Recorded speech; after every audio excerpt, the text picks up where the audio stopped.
श्री सीताराम। हर हर महादेव। कार्तिक मास में शुक्ल पक्ष की जो नवमी आती है उसे अक्षय नवमी या आंवला नवमी कहते हैं। वैसे तो कार्तिक मास का हर मासों में सबसे ज़्यादा महत्व है। यह भगवान विष्णु भगवान नारायण को बहुत ज़्यादा प्रिय है। इस अक्षय नवमी के रोज़ आप जो भी कार्य करते हैं, अच्छे या बुरे, धार्मिक या पाप से लिप्त, जो भी कार्य को उसका अक्षय गुना फल होता है, वह अक्षय होता है। उसका क्षय नहीं होती, उसकी समाप्ति नहीं होती है। उसका पुण्य आपको जीवन पर्यंत मिलता रहता है अगर धर्म करते हैं, और पाप भी करते हैं तो आपका समाप्त नहीं होता है, उसका फल आपको मिलता ही है और कई गुना ज़्यादा मिलता है। इसलिए इस नवमी तिथि को अवश्य अच्छे कार्य करें। उस तिथि को आंवला नवमी भी कहते हैं। उसकी कथा इस प्रकार है। एक आंवलिया राजा था जो रोजाना 1.25 सोने का आंवला दान करके भोजन करता था। एक दिन उसके बेटे बहू ने सोचा, अगर इतना आंवला राजा रोज दान करेंगे तो सारा धन खत्म हो जाएगा। बेटा बाप से कहने गया कि ऐसे तो सारा धन लुटवा दोगे, अब आंवला दान नहीं करना। राजा रानी दुख के मारे उजाड़ खेत में जाकर बैठ गए। उन्हें वहाँ भूखे प्यासे बैठे हुए 7 दिन बीत गए। राजा आंवला दान नहीं कर सका और आंवला दान न करने के कारण बिना खाना खाए हुए भूखे ही रहा। तब भगवान ने सोचा, अगर मैं इनका सत्य नहीं रखूंगा तो दुनिया में मुझको कोई भी नहीं मानेगा।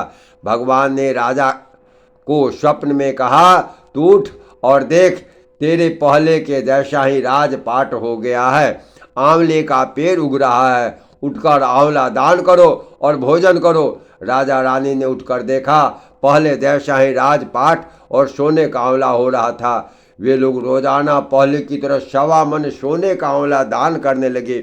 उधर बहू बेटे के अन्नदाता से बैर हो गया और वह भूखा रहने लगा। आसपास के लोग कहने लगे, जंगल में एक आंवलिया राजा है,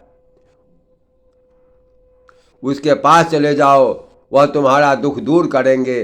वे लोग वहां पहुंचे तो रानी ने ऊपर से देख लिया और अपने आदमी से कहा, उनको काम पर रख लो, उनसे काम तो कम कराओ, मजदूरी ज़्यादा देना।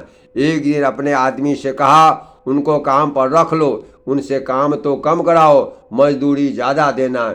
एक दिन रानी ने अपनी बहू को बुलाकर कहा कि मेरा सिर धो दे। बहू सिर धोने लगी तो बहू के आंख से आंसू रानी की पीठ पर गिर गई।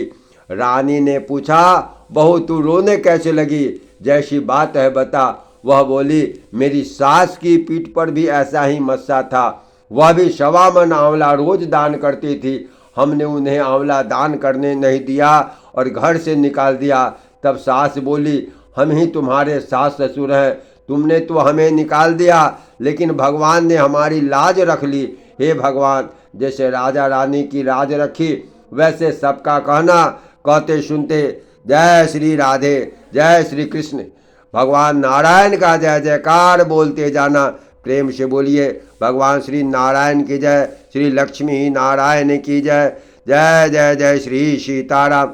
श्रीवर नारायण नारायण नारायण, लक्ष्मी नारायण नारायण नारायण, भजमन नारायण नारायण नारायण, लक्ष्मी नारायण नारायण नारायण। जय श्री